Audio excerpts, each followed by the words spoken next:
The salt-tinged breeze carried the scent of victory across the open-air deck of the Surf Rider bar, where the celebration was in full swing. Kai Nakamura's calloused fingers wrapped around a cold beer bottle as he leaned back in his chair, still processing the events of the day. 12 hours ago, he had stood on the winner's podium of the Masters of the Pacific competition, hoisting the carved wooden trophy above his head, while photographers captured what many had considered impossible, a comeback victory for a surfer deemed past his prime. "To the old man of the North Shore!" shouted Danny Chen, Kai's longtime friend and surfboard shaper, raising his glass. The gathered crowd of fellow surfers, locals, and competition staff erupted in cheers and laughter.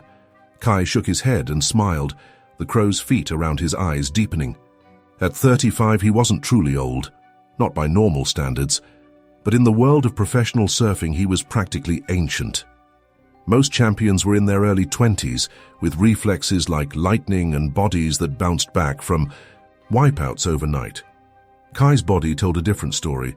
Beneath his wetsuit lay a tapestry of scars and the constant companions of athletic longevity, strategic kinesiology tape, and a regimen of anti-inflammatory medications. Speech! Someone called from the back of the crowd. Kai stood slowly, his right knee popping audibly, a souvenir from a pipeline wipeout 3 seasons ago that had nearly ended his career. The cheering quieted as he raised his bottle. "I've been chasing this win for 15 years, he said, his voice carrying across the suddenly attentive gathering. There were plenty of mornings I woke up wondering if it was time to hang up the board for good. He paused, looking out past the bar's railing, to where the famous waves of the North Shore crashed against the beach in the late afternoon sun. But the ocean, she has her own timeline. She doesn't care if you're 20 or 50. She only cares if you respect her, if you listen to her, if you're patient enough to wait for the moment she decides to gift you." The crowd murmured appreciation. These were people who understood the quasi-religious relationship surfers developed with the water. So thank you all for believing in me when the sponsors started dropping off, when the invites to the elite competitions dried up. Kai's gaze found specific faces in the crowd. Danny, who had shaped him a custom board when he couldn't afford one. Liam Kealoha, the veteran lifeguard captain who had pulled him from the water after his worst wipeout, and Malia, his ex-wife, who had surprised him by showing up to watch the finals. This victory belongs to all of us. He raised his bottle in a final toast, and the celebration resumed. As Kai settled back into his seat, Danny slid into the chair beside him. "Hell of a day, brother," Danny said, his voice lowered beneath the ambient noise. "But I heard the patrol boat spotted some unusual activity this morning." Kai raised an eyebrow. "What kind of activity?" "Tiger shark, maybe 14 feet, cruising closer to shore than normal. And the fishermen are reporting bait fish patterns. Shifting. Something's disrupting the usual food chain." Before Kai could respond, Liam Kealoha approached their table, his North Shore Lifeguard Service polo shirt crisp despite the humid air. The lifeguard's deeply tanned face was set in serious lines. "Enjoying the victory, champion?" Liam asked, clapping a hand on Kai's shoulder. "Still feels unreal," Kai admitted. "Danny was just telling me about some shark sightings." Liam's expression tightened slightly. "Yeah, we've posted advisories at most beaches. The Department of Land and Natural Resources is tracking unusual migration patterns. Water temperatures are up 2 degrees from normal this month, and it's bringing in species we don't typically see this close." "Great whites?" Kai asked, suddenly interested. In his 20 years of surfing Oahu's waters, he'd encountered tiger, sharks, and the occasional Galapagos shark, but never a great white. "One confirmed sighting last week off Makapu," Liam nodded. "And we're pretty sure there's at least one juvenile great white that's been spotted twice near Sunset Beach." "No shit," Danny whistled low. "That's practically unheard of." "Climate change," Liam shrugged. "It's messing with everything. Anyway, we're recommending limited ocean activities, especially during dawn and dusk, and anyone going out should stay in groups." Kai nodded absently, his eyes drawn again to the ocean visible beyond the bar's deck. The late afternoon sun had begun its descent, casting a golden pathway across the water. In an hour or so, it would touch the horizon, creating the magical light conditions surfers called golden hour, when the waves looked like rolling liquid fire. "Thanks for the heads up," Kai said, turning back to Liam. "We'll be careful." Liam gave him a skeptical look, but moved on to spread the warning to other tables. Danny leaned in closer to Kai. "I know that look, brah. You're thinking about going out again today, aren't you?" Kai didn't answer immediately.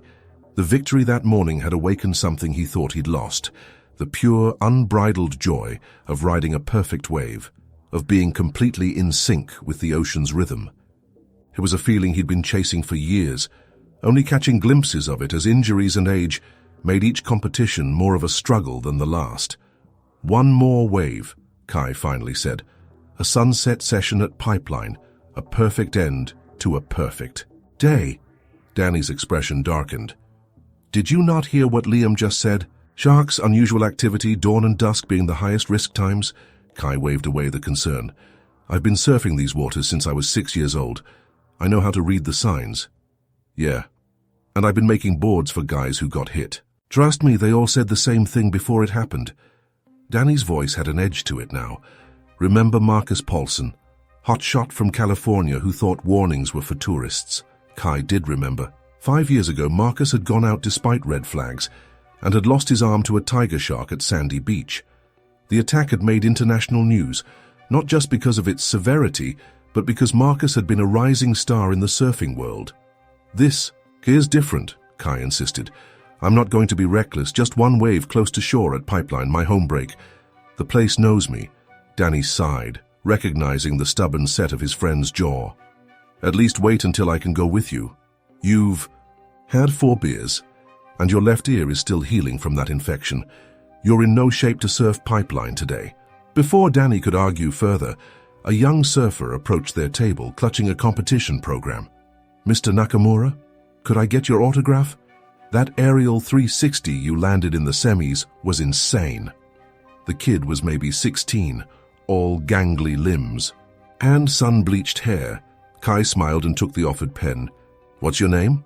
"Jason. I'm competing in the juniors next month." "Well, Jason, remember that patience is as important as skill. I wiped out trying that move about 50 times before I landed it in competition." He signed the program with a flourish and handed it back. "Thanks, Mr. Nakamura. Are you competing in the North Shore Classic next month?" Kai hesitated. Before today's victory, he'd been considering retirement, accepting that his body couldn't keep up with the punishing demands of professional competition. But now, with the taste of victory fresh again, right, we'll see, he said finally. "Good luck in your competition." As Jason walked away, visibly thrilled, Danny shook his head. "You're a legend to these kids now. All the more reason not to do something stupid." "One perfect wave to celebrate becoming a legend," Kai countered, with a grin. "How can that be stupid?" The celebration continued around them as the afternoon wore on. Kai nursed his single beer, mindful of staying sharp for his planned sunset session. He accepted congratulations, posed for photos with fans, and fielded questions about his competition strategy, but his attention kept drifting to the windows facing the beach, tracking the sun's gradual descent. When the golden hour finally arrived, Kai made his move. He slipped away from the table during a particularly boisterous round of drinks, giving Danny a subtle nod that was both acknowledgement and farewell. He changed quickly in the bar's bathroom, exchanging his celebration clothes for the wetsuit he'd stashed in his truck earlier. The parking lot at Ehukai Beach Park, the access point for Banzai Pipeline, was nearly empty, unusual for such a perfect evening. Normally, sunset sessions drew at least a handful of dedicated locals, but today, with the shark advisories posted prominently at the beach entrance, most had apparently decided to stay dry. Kai stood beside his truck, surveying the famous break that had defined his career. Pipeline was a surfer's ultimate proving ground, powerful hollow waves that broke over a shallow reef, creating perfect tubes that could deliver either glory or punishment. He had suffered his worst injuries here, but also experienced his greatest triumphs. The site seemed to recognize its own contradictions, beautiful and deadly, inviting and threatening. The beach itself was unusually quiet. A few tourists snapped photos of the sunset, but they kept a respectful distance from the water's edge. The orange and red warning flags fluttered in the steady, onshore breeze, their message clear: enter at your own risk. As Kai waxed his board, the same custom Danny Chen design that had carried him to victory that morning, he spotted a lone figure jogging toward him. Liam Kealoha, still in his lifeguard uniform. "Tell me you're not seriously planning to go out right now," Liam called as he approached. Kai continued methodically applying wax in small, practiced circles. "Just one wave, Liam. I'll be quick." The lifeguard captain's face tightened with frustration. "We've closed most of the beaches for swimming. The advisory is in effect until morning at least. And I appreciate the warning," Kai said, keeping his tone friendly but firm. "But I'm not some tourist who doesn't know what he's doing. One wave close to shore and I'm out." Liam pinched the bridge of his nose. "I can't physically stop you, but officially as the on-duty lifeguard captain, I'm telling you it's a bad idea. Visibility is dropping with the sun, and we've had multiple reports of unusual predator activity in the area." Noted. Kai tucked his board under his arm. "But today's special, Liam. I need to end it properly." The lifeguard studied him for a long moment, then turned to scan the empty lifeguard tower. "I'll be up there with the binoculars. Don't go beyond the second break. Stay where I can see you, and if I sound the horn, you get your ass back to shore immediately. No questions, no last waves. Deal?" Kai nodded, genuinely touched by the concern. "Deal." As he walked toward the shoreline, Kai felt the familiar pre-surf ritual taking over. The heightened awareness of the wind direction, the careful study of the wave patterns, the mental mapping of potential exit routes if things went wrong.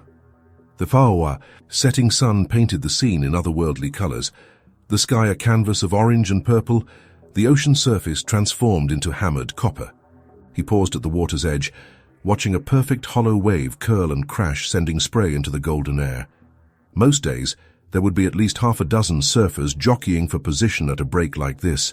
Today, he had pipeline entirely, to himself, a rare gift he couldn't refuse. The water felt cooler than expected as Kai waded in, board at his side. Once deep enough, he laid flat and began paddling, driving through the water with powerful strokes. The first break came quickly, a modest wall of white water that he navigated with practiced ease, dipping the nose of his board and pushing through. Beyond this initial barrier, the ocean opened up, the surface momentarily calm before the formation of the main pipeline waves. Kai continued paddling, feeling the surge of the deeper water beneath him. His muscles, sore from the day's competition, protested slightly, but he pushed through the discomfort. Something felt different about the water today, an energy he couldn't quite name. The waves were clean and consistent, but there was an unusual choppiness between sets, as if something was disturbing the normal patterns. Kai hesitated briefly, treading water as he surveyed the horizon. The second break loomed ahead, where the real pipeline waves formed. Normally, this would be his destination, the sweet spot where perfect tubes began their journey toward shore. But Liam's warning echoed in his mind, along with his promise not to go beyond this point. The competitive instinct that had driven him for decades urged him forward. The best waves, the truly memorable ones, always formed a bit farther out. And, on this day of all days, shouldn't he pursue perfection? Kai checked back toward shore. The lifeguard tower was just visible in the fading light, and he could make out Liam's silhouette, binoculars raised. He raised an arm in acknowledgement, then made his decision. A few more powerful strokes carried him beyond the second break, into territory that violated his promise, but positioned him perfectly for what was building on the horizon. A massive swell, larger than anything that had come before, its face darkening as it gathered height. The ocean seemed to pause, gathering its strength. Kai felt a familiar thrill course through him, the recognition of a potentially perfect wave, the kind that could define a surfer's memory. As the swell approached, he turned his board toward shore and began paddling in rhythm with the growing force behind him. The sun touched the horizon just as the wave caught him, its energy lifting the back of his board. Kai felt the surge, the moment of commitment when the ocean took control. With practiced timing, he popped up to his feet, finding balance instantly as the wave carried him forward. Time seemed to slow as he carved along the wave's face, feeling its power beneath his board. The tube began forming around him, water curling overhead to create the pipeline's signature tunnel. Kai crouched lower, trailing his left hand along the wave's inner wall. completely present in what surfers called the green room, that perfect moment of being surrounded by moving water, yet perfectly in control. Light filtered through the liquid ceiling, creating patterns that had captivated him since childhood. This was why he surfed, why he had pushed his aging body through pain and rehabilitation, why he had ignored warnings and promises today. This perfect communion with the ocean's power could not be explained to non-surfers. It could only be experienced The tube began to close ahead of him. Kai adjusted his weight, preparing for the exit. A perfect ride like this should end with a clean kick-out, a final flourish worthy of the wave's gift. It was then that he noticed something in his peripheral vision, a shadow moving parallel to his path just beyond the wave's translucent wall. Something large, something fast, something that didn't belong in the perfect geometry of Pipeline's famous break. For a fraction of a second, Kai's concentration broke, the cardinal sin in surfing. His board's edge caught the water wrong, throwing off his carefully maintained balance. The mistake wasn't catastrophic, but it forced him to readjust, to abandon the perfect line he'd been riding. He emerged from the tube earlier than planned, the wave continuing its journey towards shore without him. Kai carved a wide turn, bleeding, off speed, frustrated at the imperfect ending to what had been building as a perfect ride. The shadow was gone now, if it had ever been there at all. The failing light played tricks on the eyes, creating phantoms in the complex interplay of water and sunset. Kai floated on his board, catching his breath and scanning the surface around him. Nothing seemed amiss, yet an unusual stillness had settled over the water. The normal sounds of Pipeline, the crash of waves, the hiss of receding foam, seemed muted somehow. Even the seabirds that typically wheeled overhead had disappeared. Kai checked the horizon again. Another set was forming, perhaps even better than the one he'd just ridden. Despite the strange feeling in the air, despite the failed promise to Liam, despite the shadow that might or might not have been real, the competitor in him couldn't resist. One more wave, a truly final one, to end the day perfectly. He began paddling toward the forming swell, unaware that beneath the darkening surface the shadow had not disappeared at all. It had merely changed direction, drawn by the rhythmic disturbance of his paddling, by the silhouette he created against the setting sun, by instincts honed through millions of years of evolution. The predator, 14 feet of perfectly evolved, hunting machinery, circled silently beneath him, rising slowly through the water column, assessing the unfamiliar shape above. To its primitive but effective senses, Kai's form on the surfboard resembled a seal, a natural prey item, though something about the scent and movement pattern registered as unusual.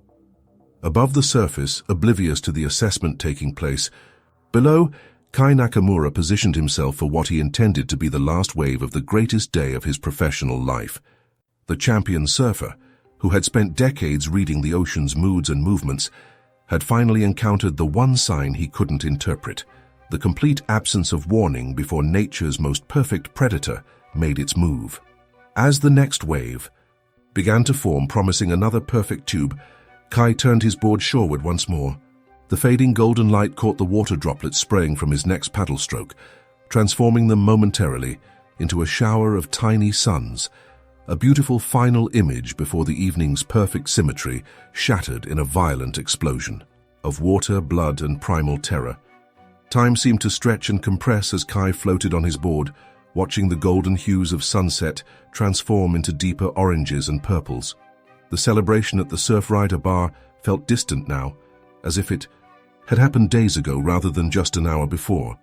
Out here, beyond the second break, there was only Kai, his board, and the vast Pacific, a relationship stripped to its essence. He had caught that one perfect wave, as promised to himself. It should have been enough.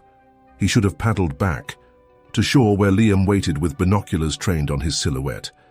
Yet something kept him out there, floating in the growing darkness. Perhaps it was the rare solitude at Pipeline, a break typically crowded with eager surfers jostling for a position. Perhaps it was the lingering high of his competition victory, a feeling he wasn't ready to relinquish. Or perhaps it was something more primal, a desire to commune with the ocean that had finally granted him recognition after years of struggle. The water had grown noticeably darker, the sun now just a sliver of fire on the horizon. Shadows lengthened across the ocean's surface, creating patches of black water amid the fading gold. The usual chatter of seabirds had hushed, replaced by the rhythmic pulse of waves meeting shore. Kai noticed this silence but dismissed it, attributing the absence of wildlife to the approaching night. He didn't see the first sign, the school of small fish erupting from the water 20 yards to his right, their silver bodies flashing briefly before disappearing again. Nor did he register the second, the subtle change in water pressure against his dangling legs, a displacement caused by something large moving below. Beneath the surface, 14 feet of evolved hunting perfection navigated through twilight waters that were increasingly its domain.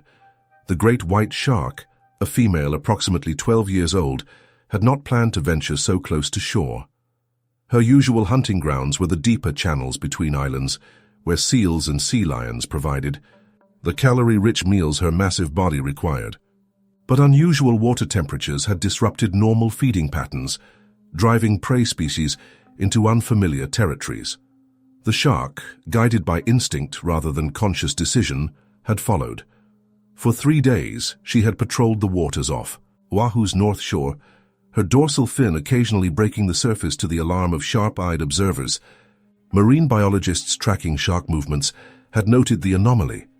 Great whites rarely came so close to Hawaii's main beaches, preferring the channels between islands or the open ocean. Climate change had thrown nature's carefully calibrated systems into disarray, creating encounters that would have been improbable a decade earlier. The shark had no concept of these larger ecological shifts. Her world consisted of sensory input, electrical fields detected through specialized organs, vibrations sensed through her lateral line, scents processed by an olfactory system evolved for detecting blood at 1 part per million. These inputs painted a complex picture of her surroundings, allowing her to navigate in near-total darkness with greater precision than any human technology. Now these finely tuned senses had detected something interesting, rhythmic splashing at the surface, creating vibration patterns similar to those made by a wounded seal. The shark changed course, ascending slowly through the water column, still too deep for her shadowy form to be visible from above. Kai paddled lazily, keeping position while watching for the next set of waves. The water felt different somehow, denser, more alive. He had surfed often enough at dusk to know that the ocean changed as daylight faded, but tonight the transformation seemed more pronounced. Small ripples appeared where there should be none, as if something was disturbing the water from below. "Just get one more good wave and head in," he murmured to himself, suddenly aware of how quickly darkness was falling. The shore lights of the North Shore were visible now, glowing softly against the deepening twilight. He could make out the lifeguard tower where Liam would be watching, probably growing increasingly frustrated with Kai's decision to stay out past sunset. 50 yards away, a disturbance broke the surface, a churning of water that caught Kai's attention. He squinted, trying to discern its cause in the fading light. A school of fish scattered, their bodies creating momentary silver flashes against the darkening water. Something was driving them toward the surface, something large enough to create a visible disruption. A chill that had nothing to do with the water temperature ran down Kai's spine. Liam's warnings about increased shark activity suddenly seemed less abstract, less like the standard cautions lifeguards were obligated to give. For the first time since paddling out, Kai felt a flicker of genuine unease. He scanned the horizon, looking for the next set of waves. One more ride, then straight to shore. The victory celebration could continue, this time with a story about braving pipeline alone at sunset, a tale that would enhance his newly reclaimed reputation as a fearless competitor. The shark continued. Her approach, moving in a classic pattern refined through millions of years of evolution. Unlike the mindless killing machines portrayed in popular culture, great whites were methodical hunters.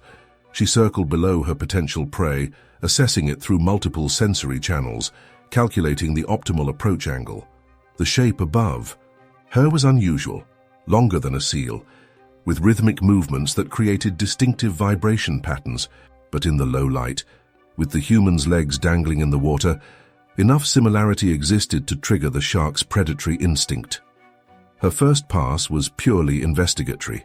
Sharks, lacking hands or other appendages to examine objects, often use their mouths as sensory organs, a fact that brought little comfort to those on the receiving end of such explorations.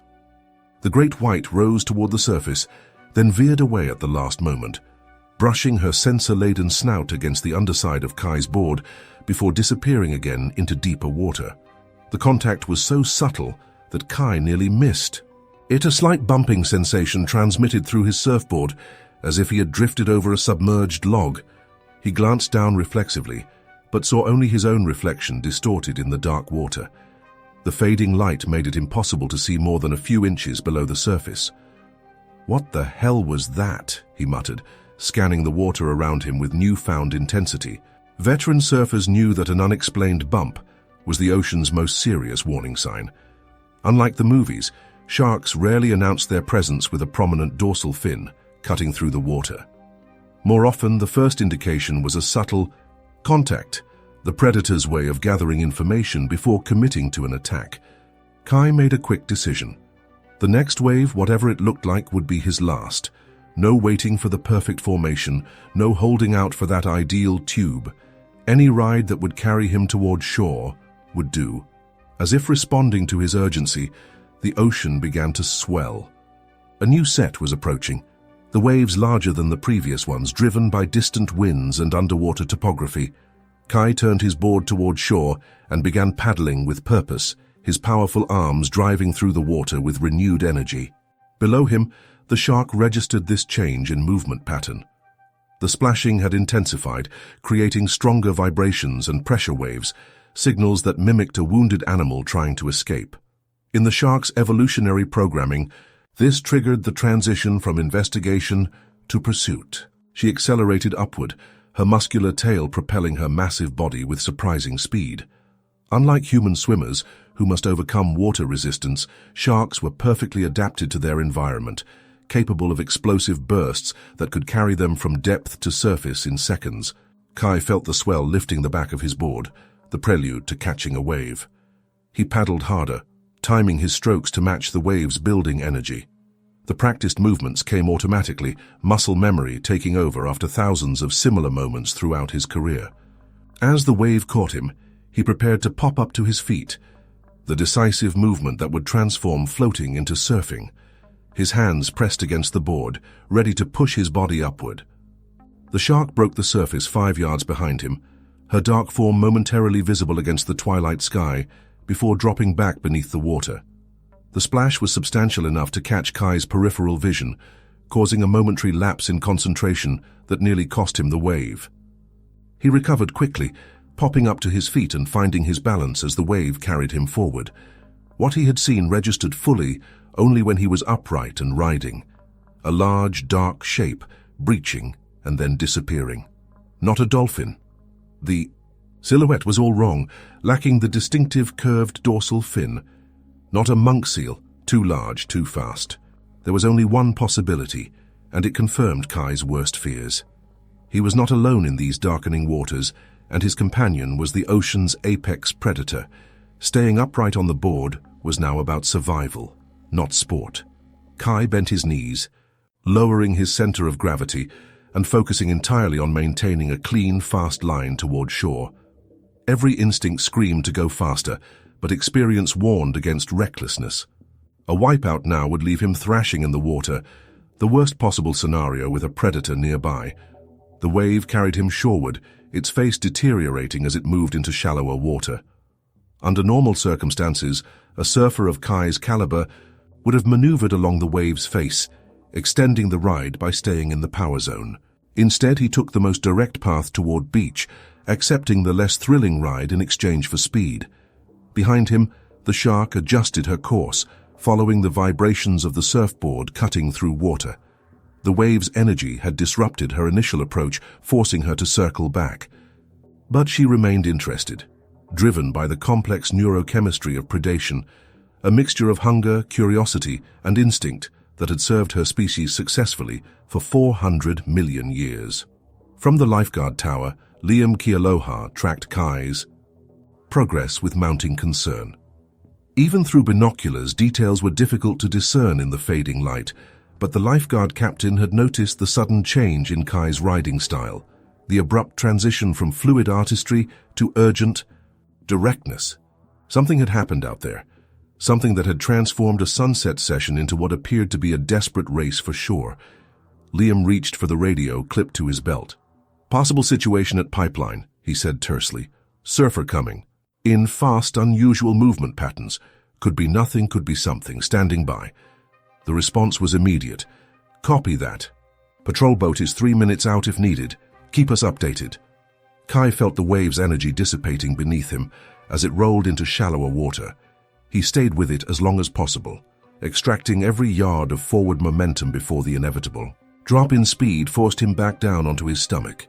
The wave surged ahead, leaving him floating once more, though considerably closer to shore than before. The relative safety of the beach, now perhaps 200 yards away, beckoned tantalizingly, but the distance might as well have been miles, if what he suspected was true. Sharks could cross such gaps in seconds, while even the strongest human paddler needed minutes. Kai began paddling immediately, powerful strokes that sent his board skimming across the surface. He kept his legs pulled up on the board as much as possible, minimizing their dangling in the water. Every surf safety course he'd ever taken emphasized this technique when sharks were suspected nearby. Present a smaller target, reduce splashing, move steadily without panicking. The sky had darkened to deep purple, the final glow of sunset fading rapidly.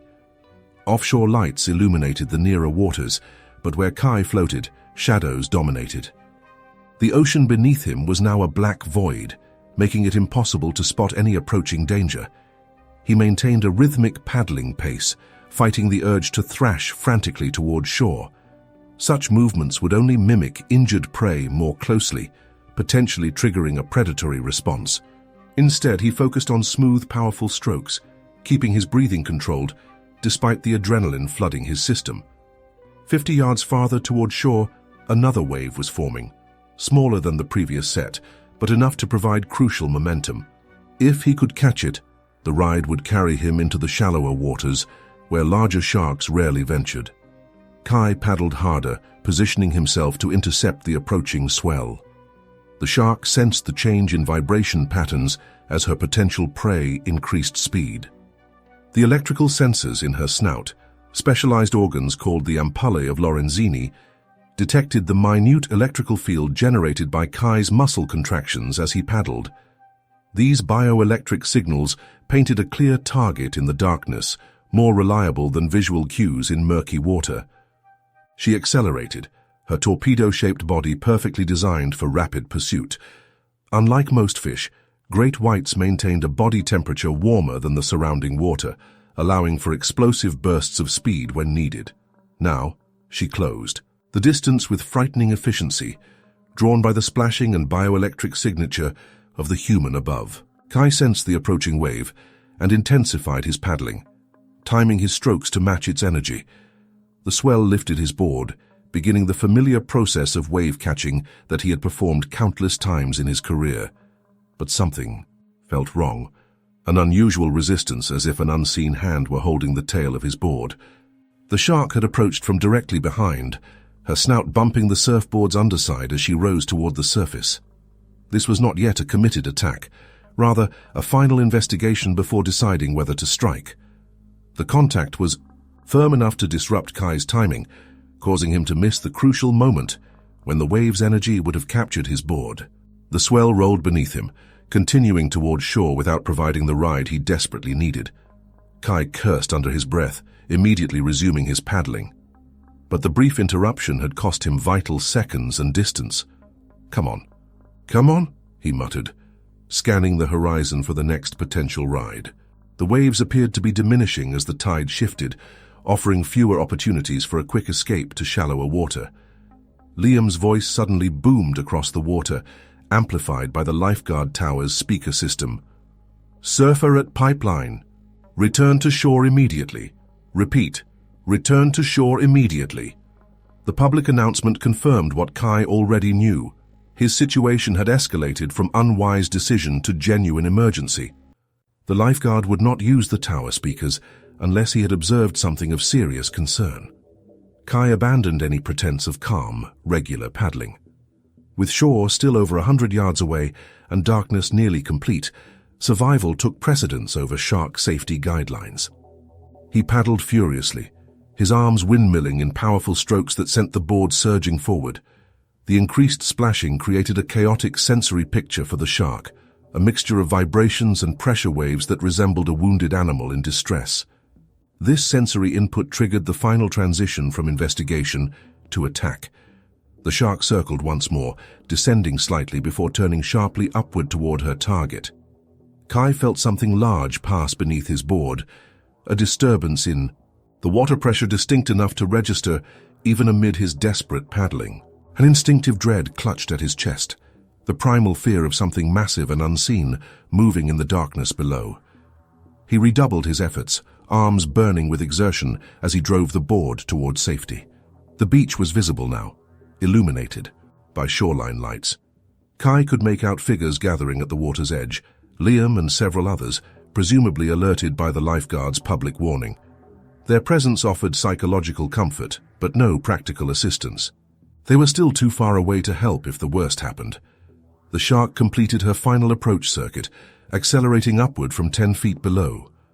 Unlike the Hollywood portrayal of sharks attacking from directly behind, great whites often struck from below, using depth as concealment and the resulting upward momentum to increase impact force. This hunting strategy had been perfected over millions of years, its effectiveness proven across countless successful predations.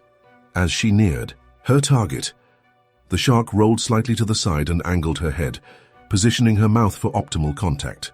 The eyes, normally the most vulnerable point on a shark's body, rolled back in their sockets for protection, an instinctive defensive measure that created the haunting dead-eye appearance often described by attack survivors. Kai had no warning. One moment he was paddling frantically toward shore, the next his world exploded into chaos and pain. The impact came from below and slightly behind, a violent collision that lifted the back of his board clear of the water. The force nearly threw him forward into the ocean, but he instinctively gripped the board's rails, somehow maintaining his position. The initial strike was not a bite, but rather a bump, the shark's way of stunning prey before delivering the actual attack. The massive predator's snout connected with the underside of Kai's surfboard with the force of a speeding truck, sending reverberations through the fiberglass that Kai felt in every bone of his body. For a suspended moment, Kai found himself airborne, board and body lifted by the impact. Then gravity reclaimed him, and he crashed back onto the partially submerged surfboard, now floating at an awkward angle with its nose pointing skyward. "Shark!" he screamed, the word tearing from his throat before conscious thought formed. "Help!" "Shark!" The sound carried across the water to the gathering crowd on shore. Liam immediately reached for his radio, his voice tense but controlled. "Confirmed shark incident at pipeline. Deploying jet ski rescue. All available personnel to Ihukai Beach Park immediately. On shore, emergency protocols activated with practiced efficiency." The North Shore lifeguards had drilled for this scenario countless times, but actual shark encounters requiring intervention were exceedingly rare. Now, theory transformed into urgent action as rescue equipment was prepped and first, aid supplies gathered. In the water, Kai had no awareness of these preparations. His world had contracted to the immediate surroundings, the damaged surfboard beneath him, the dark water around him, and the knowledge that somewhere in that blackness, the predator was circling back. The initial impact had not been a committed attack, but rather what marine biologists called an investigatory bump, the shark's way of testing an unfamiliar potential prey item. Such bumps often preceded more determined strikes, particularly if the target displayed the erratic movements associated with injured prey. Kai fought to control his breathing, to think clearly despite the terror flooding his system. The surfboard remained intact, but was taking on water through a crack where the shark's impact had compromised the fiberglass. He needed to move, but blind panic would only worsen his situation. Drawing on years of ocean experience, he forced himself to assess his position. The shore remained his closest point of safety, though still distressingly far away. No waves of useful size appeared immediately available for a quick ride in. His best option was continued paddling, moving as smoothly and purposefully as possible, despite the overwhelming urge to thrash toward safety. He began paddling again, each stroke a careful balance between speed and control. The damaged board responded sluggishly, its waterlogged state creating drag that slowed his progress. Every splash seemed magnified in the darkness, each ripple potentially drawing unwanted attention from below. The shark circled back, her sensitive systems processing the chaotic sensory input. The initial bump had yielded unexpected information. The target was neither a seal nor any other familiar prey item. The contact had produced vibrations and electrical signals that didn't match the shark's evolutionary programming for suitable food sources. In her primitive but effective neural system, uncertainty competed with predatory instinct. Under different circumstances, this moment of hesitation might have provided enough time for escape. But Kai's continued paddling, necessary for his survival, created ongoing stimuli that kept the shark's interest engaged. The predator continued circling, moving in increasingly tighter loops around her potential prey. On shore, a jet ski roared to life, its engine growling as a lifeguard prepared to launch into the darkened waters. Standard procedure discouraged night rescues, except in the most extreme circumstances, but a confirmed shark encounter qualified as such an emergency. The powerful watercraft would reach Kai in under a minute, assuming the operator could locate him in the growing darkness. Kai heard the jet ski's engine and felt a surge of hope. Rescue was coming. If he could just maintain his position for another minute without a second encounter, the ocean surface beside him erupted without warning. Water exploded upward as something massive breached, then crashed back down, sending spray in all directions. The disturbance was close enough that Kai felt the splash against his face, tasted the salt water on his lips. Not an attack, not yet, but an alarming display of the predator's size and proximity. Whether intentional or coincidental, the breach served as a terrifying reminder of the power lurking beneath the surface. Kai abandoned any pretense of measured paddling. With a surge of adrenaline-fueled strength, he dug his arms into the water, driving the waterlogged board forward with desperate intensity. The distance to shore seemed to collapse and expand with each stroke, safety simultaneously within reach and impossibly far away. The jet ski's spotlight swept across the water, searching for the endangered surfer. The beam caught Kai briefly, then moved on before the operator realized what he'd seen. Kai waved an arm frantically, trying to catch the attention of his potential rescuers without losing momentum. "Here!" he shouted, his voice hoarse with exertion and fear. "I'm here!" The spotlight swung back, finding him this time and holding steady. The jet ski adjusted course, accelerating toward his position. Rescue was perhaps 30 seconds away, an eternity in the presence of an actively investigating shark. Below the surface, the great white made her decision. The continued splashing and vibrations had overcome her initial uncertainty, triggering the predatory response honed by millions of years of evolution. She circled once more, tightening her loop, then angled upward for the second approach. Kai sensed the change before he saw any evidence of it, an almost supernatural awareness that the shark had shifted from investigation to attack. Perhaps it was a subtle alteration in water pressure, or some primitive survival instinct humans rarely accessed in the modern world. Whatever the source, certainty crystallized in his mind. The predator was coming, and this time there would be no hesitation.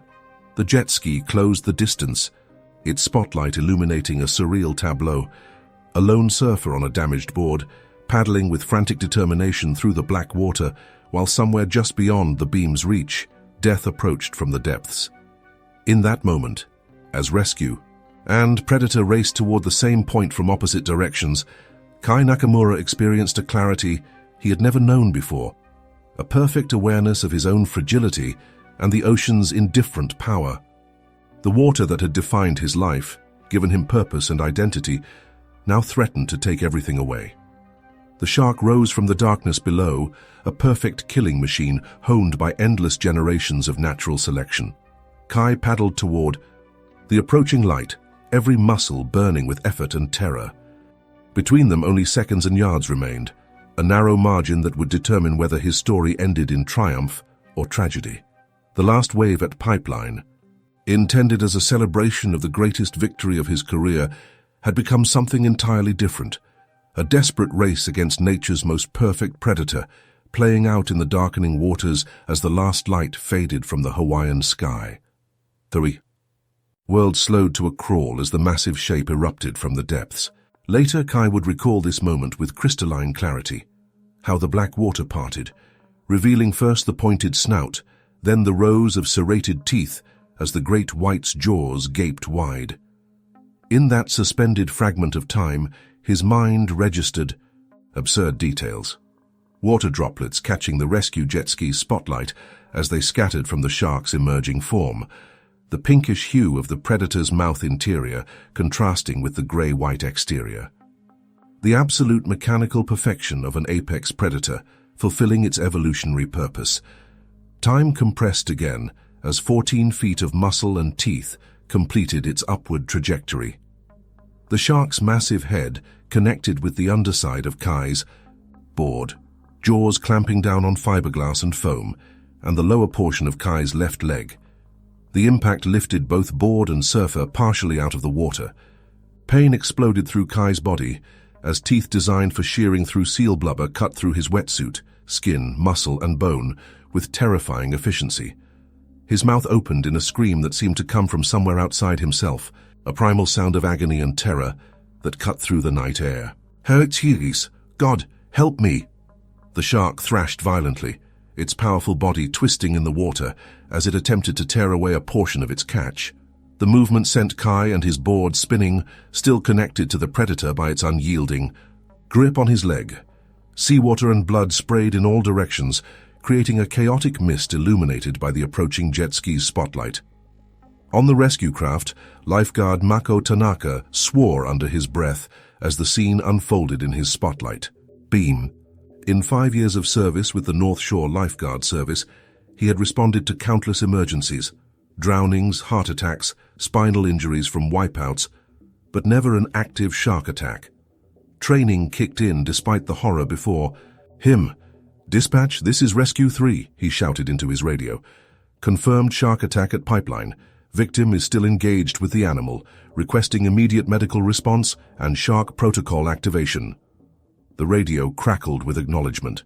As Mako accelerated toward the thrashing figures, standard protocol advised against approaching too closely during an active attack. The presence of the watercraft could further agitate the shark and endanger both victim and rescuer. But with Kai still in the predator's jaws, waiting wasn't an option. Mako steered directly toward the commotion, his finger hovering over the jet ski's horn button. The harsh sound sometimes startled sharks enough to break off an attack.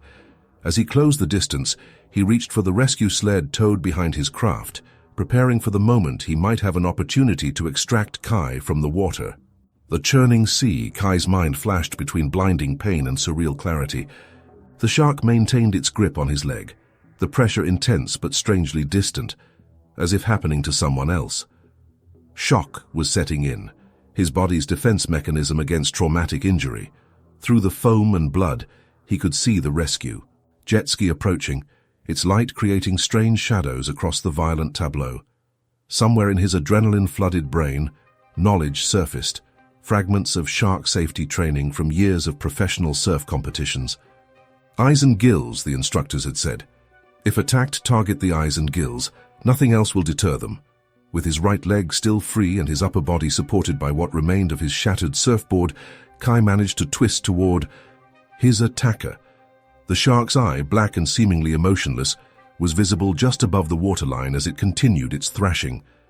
Fighting against shock and pain, Kai curled his body and drove his right heel directly into the shark's eye with all the force he could muster.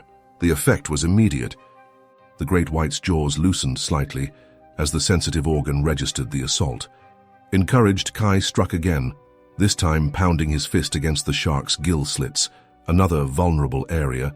The predator's grip loosened further, enough for Kai to pull his mangled leg partially free. Mako witnessed the counterattack and recognized the narrow window of opportunity. He gunned the jet ski's engine, closing the final distance while simultaneously hitting the craft's horn. The harsh blare cut through the night, adding further sensory disruption to the shark's already compromised state. The combination of direct strikes to sensitive areas and the jet ski's aggressive approach proved sufficient. The great white released its grip completely, dropping back beneath the surface in a swirl of frothy water tinged red with Kai's blood. Whether retreating to regroup or abandoning the attack entirely remained to be seen, but the immediate danger had momentarily passed. "Grab on!" Mako shouted, maneuvering the rescue sled alongside Kai. "Quick, it might come back!" Kai heard the words as if through a long tunnel. The sudden release from the shark's jaws had intensified the pain, blood flowing freely now from the mangled remains of his lower left leg. The water around him had turned a dark crimson, spreading outward in a widening cloud that would only attract more attention from the predator. With the last reserves of his strength, Kai lunged for the rescue sled, his fingers closing around its padded edge.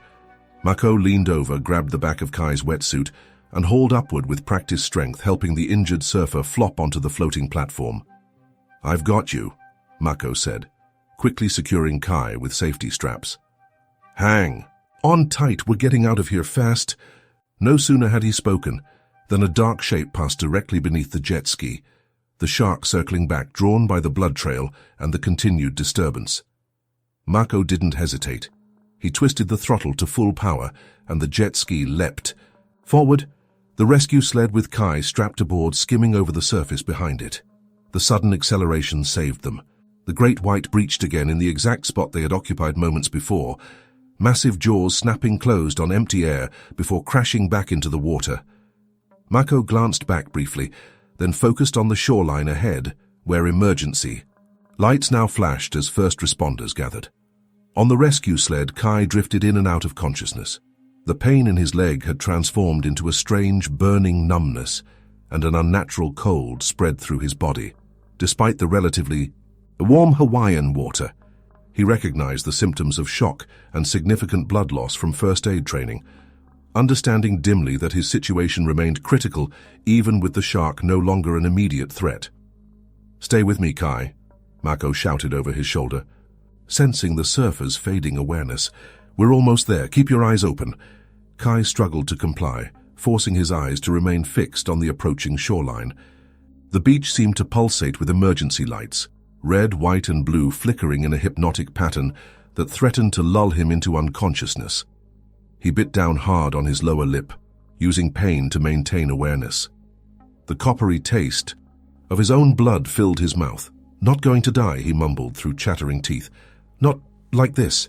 The jet ski slowed as it approached the shallows, Mako expertly navigating to the section of beach where the emergency medical team waited.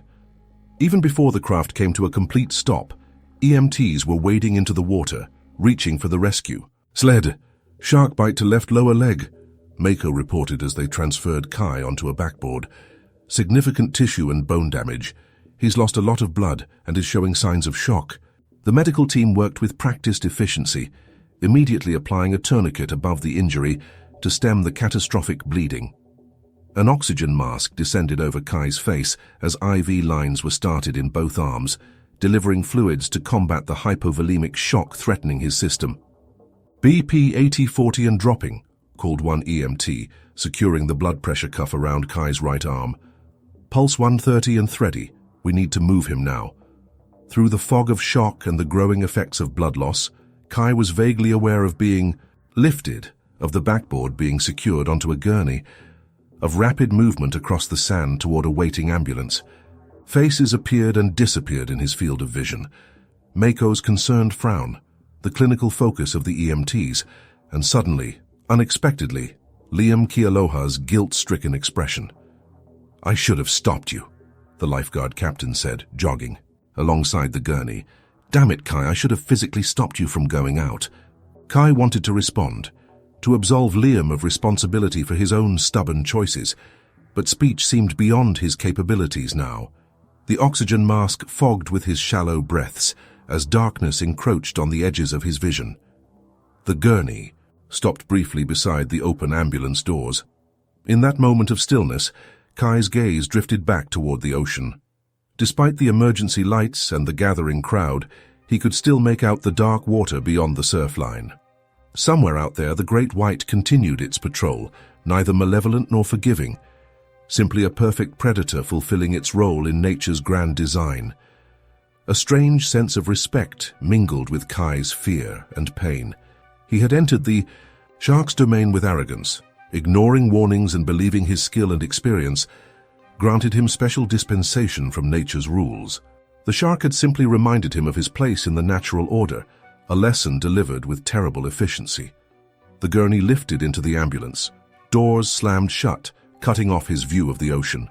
A female paramedic leaned over him, adjusting his IV lines.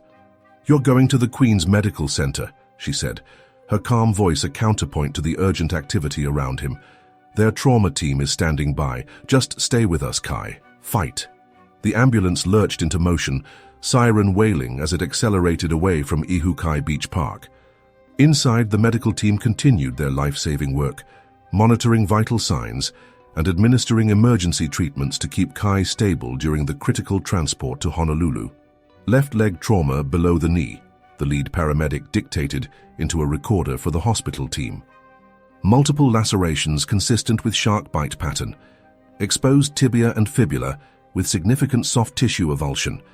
Partial severing of posterior tibial artery controlled with tourniquet and pressure dressing. Patient exhibiting class 3 hemorrhagic shock symptoms." The clinical description of his injuries penetrated Kai's fading consciousness, translating into a simple, devastating understanding. His lower leg was destroyed. The professional career he had just revitalized with his unexpected victory was over. If he survived, still an uncertain proposition given the massive trauma and blood loss, his life would be fundamentally altered. Strange how that realization brought not despair, but a kind of fatalistic acceptance. The ocean had given, and the ocean had taken away. There was an equilibrium to it that resonated with Kai's spiritual connection to the water that had defined his existence. The ambulance sped through the night, its siren parting traffic as it raced toward Honolulu. Inside, Kai Nakamura drifted, between consciousness and oblivion, his life literally hanging in the balance. The pain in his leg had receded to a distant throb, replaced by an encroaching coldness that crept upward from his extremities. "BP dropping again," called the monitoring paramedic. 6530, pulse ox 88 and falling. "He's crashing," the lead paramedic responded. "Start another line and push more fluids. How far out are we?" 12 minutes to Queens. Radio ahead. Tell them we may need immediate surgery and have blood products ready on arrival. O negative, at least 4 units. The voices washed over Kai without really registering. His thoughts had turned inward, memories flowing through his fading consciousness like a highlight reel. His first wave at age 6, his father standing proudly on the beach, his first competition win as a teenager, the magazine covers and sponsorship, deals of his early 20s, the exhilaration of pipeline barrels and perfect scores, and finally, today's unexpected triumph, the veteran defeating the young guns against all odds. A complete circle, a story with a beginning, middle, and now perhaps an end. "Stay with us, Kai," urged the female paramedic, noticing his fading focus. She administered another medication into his IV line. "Don't you dare give up. You're a fighter, remember? The whole island saw that today." Her words penetrated the fog, striking a chord of competitive spirit that had driven Kai throughout his career. He had never accepted defeat easily, not from younger surfers, not from injuries, not from sponsors who thought him past his prime. Why accept it now from a fish, regardless of how perfectly evolved its hunting capabilities might be? With enormous effort, Kai forced his eyes to remain open, fixed on the ambulance ceiling. The cold sensation continued to spread through his body, but he fought against the encroaching darkness with the same determination that had carried him through decades of competitive surfing. The ambulance swerved around a corner, then accelerated again on a straight stretch of highway. Through the window behind the paramedics' heads, Kai could see flashes of Honolulu's lights as they approached the city. Each flash represented people going about their normal evening routines, dining, shopping, laughing, loving, completely unaware that just offshore, ancient predators still ruled the depths, occasionally reminding humans of their vulnerability in the natural world. Kai's thoughts turned to the shark.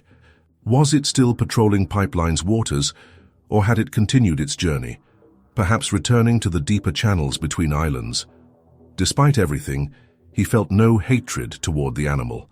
It had acted according to its nature, interpreting his movements as those of potential prey. The great white wasn't evil. It was simply perfectly adapted to its role as an apex predator, just as Kai had adapted himself to riding the ocean's energy. The symmetry held a certain beauty, even through the haze of trauma and shock. The ambulance slowed suddenly, then turned sharply. Through the windows, Kai glimpsed the illuminated entrance of the Queen's Medical Center Emergency Department.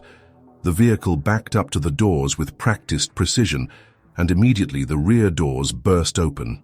35-year-old male, shark attack victim, reported the lead paramedic as Kai's gurney was lowered to the ground. Severe trauma to left lower leg with significant blood loss. BP currently 70-35, pulse 140 and thready. 2 large-bore IVs running wide open with 3 liters of fluid administered en route. Tourniquet in place for approximately 28 minutes now. A new team surrounded the gurney as it rolled through the emergency department doors. Doctors and nurses in trauma gowns moved with coordinated urgency, calling out assessments and orders as they wheeled Kai toward a treatment bay. Type. Hand cross for 6 units, ordered a grey-haired doctor who seemed to be leading the team. Get vascular surgery and orthopedics down here, stat. And I want full trauma labs, coags, and an arterial blood gas. The gurney passed through another set of doors into a brightly lit trauma room. The intensity of the light forced Kai to close. His eyes momentarily, the harsh fluorescence a stark contrast to the dim ambulance interior. When he opened them again, his gurney was being positioned in the center of the room, surrounded by medical equipment and staff in sterile gowns. Someone cut away his wetsuit, exposing his body to the cool air of the trauma center. Another person attached additional monitors to his chest, while a third examined the devastation of his left leg, now fully visible without the compression of the wetsuit. Jesus, muttered the examining doctor. The damage is extensive. Looks like the shark's lower jaw caught him below the knee. Multiple lacerations expose bone and weight. He leaned closer, his expression changing. The posterior tibial artery is partially severed but intact proximally. Anterior tibial appears compromised. Significant muscle and soft tissue trauma, but we might be able to salvage the limb. The gray-haired doctor joined the examination. Vascular integrity is questionable at best. Perfusion to the foot?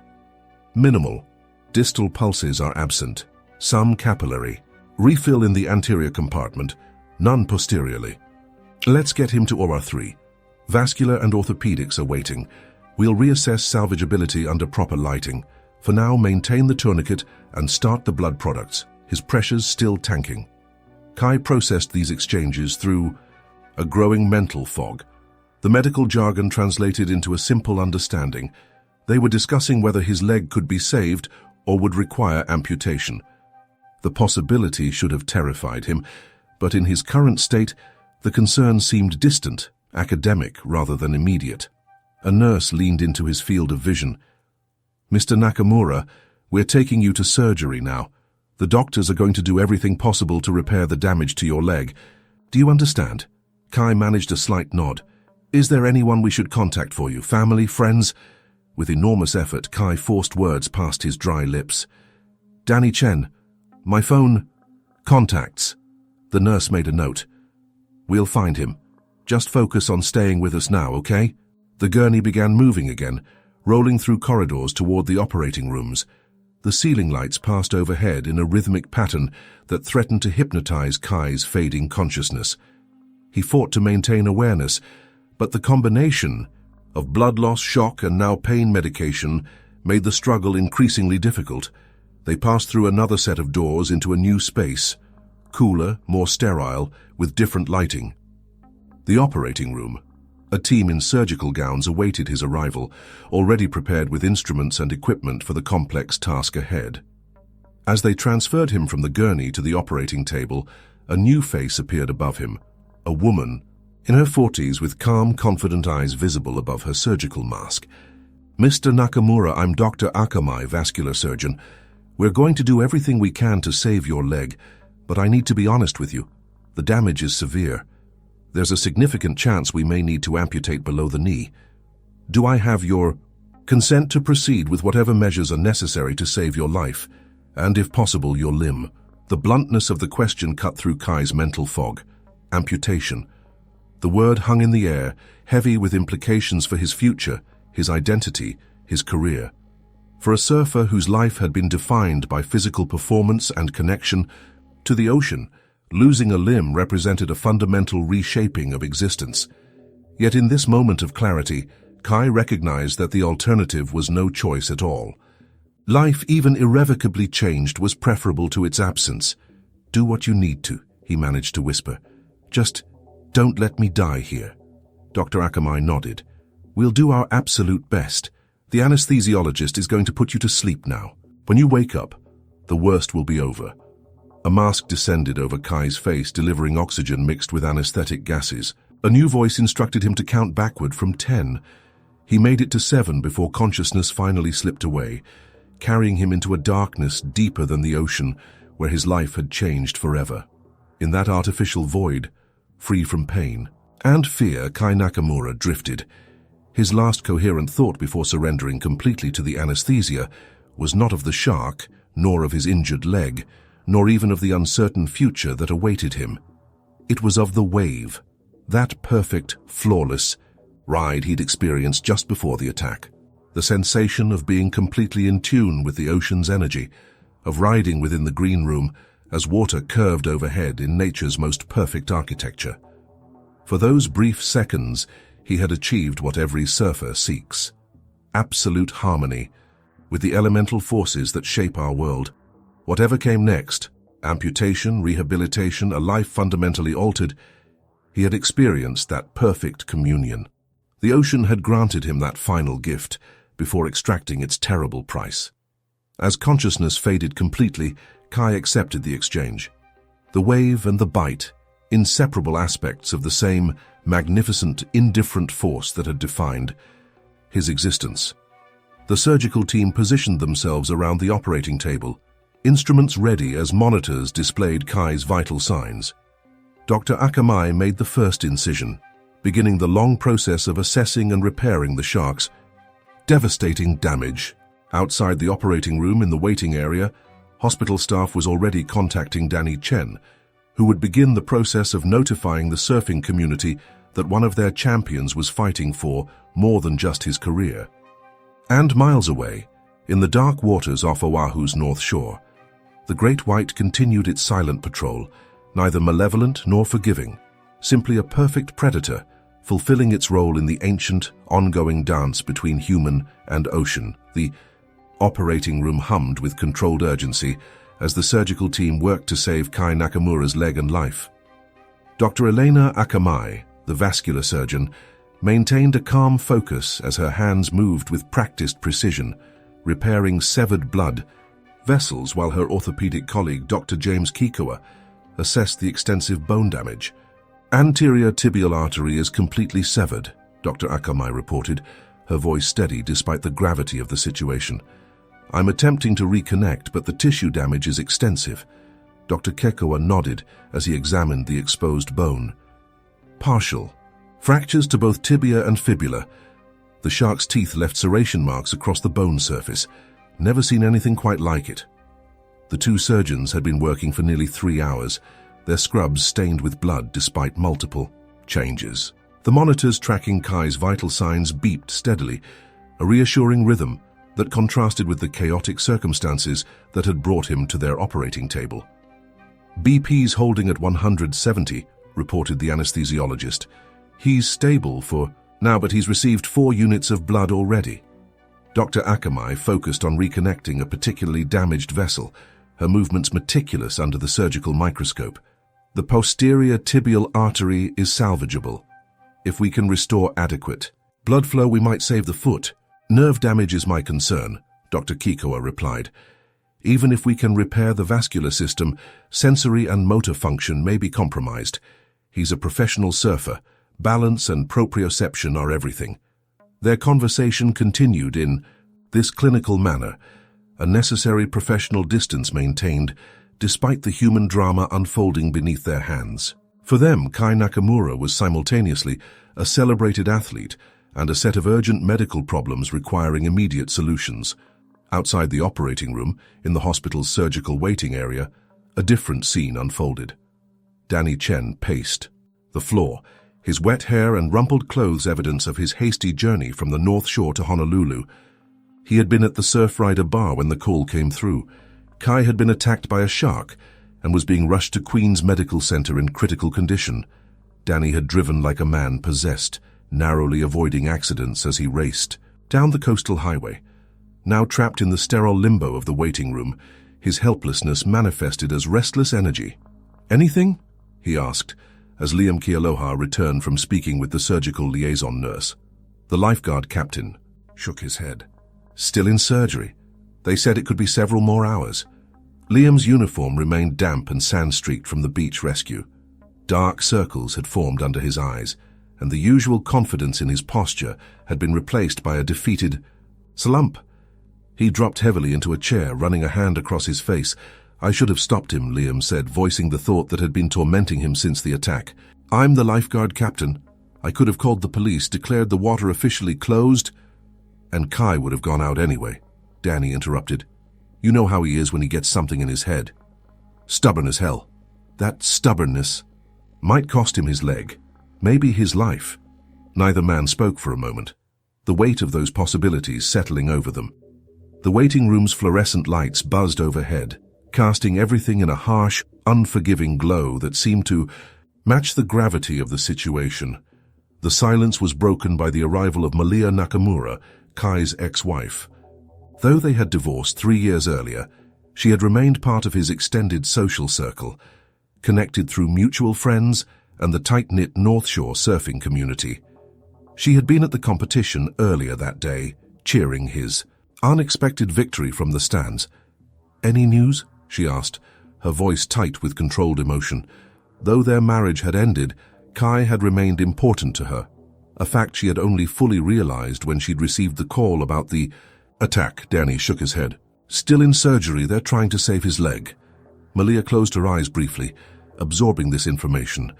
When she opened them again, they shone with unshed tears, but her voice remained steady. "I called his parents in Japan. They're trying to get on the first flight out." The mention of Kai's parents added another layer of complexity to the situation.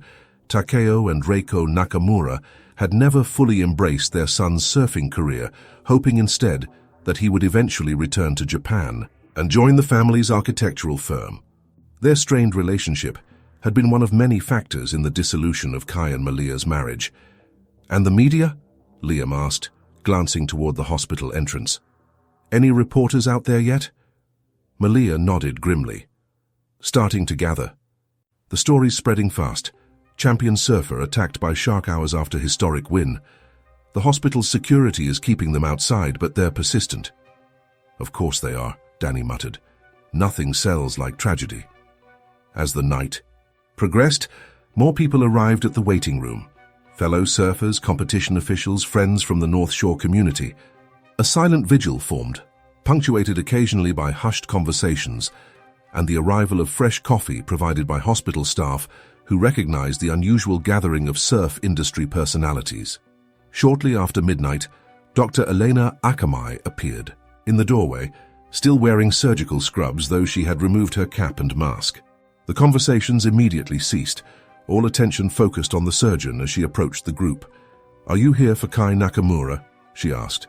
Though the question was merely procedural, the worry etched on every face provided clear confirmation. "Yes." Danny stepped forward. "I'm Danny Chen, his emergency contact. How is he?" Dr. Akamai gestured toward the more private corner of the waiting room. "Let's sit down." The group followed, tension mounting with each step. When they were seated, Dr. Akamai leaned forward, her expression serious but not somber, a crucial distinction that allowed the others to exhale slightly.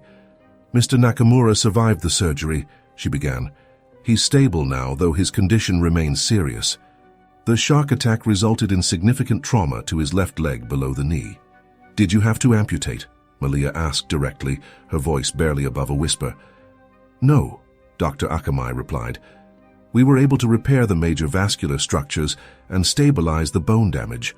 However, she paused, choosing her words carefully, I want to be very clear about the extent of the injuries and the road ahead. She explained that while they had saved Kai's leg for now, the damage was extensive. Multiple muscles had been severely lacerated, 2 major arteries had required repair, and both the tibia and fibula showed partial fractures with teeth-mark serrations. Most concerning was the nerve damage, which could result in permanent loss of sensation and motor function in portions of the foot and ankle. We've done everything surgically possible at this stage, she continued, but I want to be realistic. There's still a risk of infection, tissue death from compromised blood flow, and long-term complications that might necessitate amputation later. The next 72 hours will be critical. The clinical assessment hung in the air, each person processing its implications differently. For Danny, it represented a glimmer of hope. Kai still had his leg, was still alive. For Malia, it outlined a challenging future for a man whose identity had been built around physical performance. For Liam, it quantified the consequences of his failure to prevent Kai from entering the water. When can we see him? Danny finally asked. He's in recovery now and will be moved to the ICU shortly. Once he's settled, you can see him briefly, 1 or 2 people at a time and only for a few minutes. He's heavily sedated and likely won't regain consciousness until morning. Dr. Akamai stood, signaling the end of the consultation. The trauma team will continue monitoring him through the night.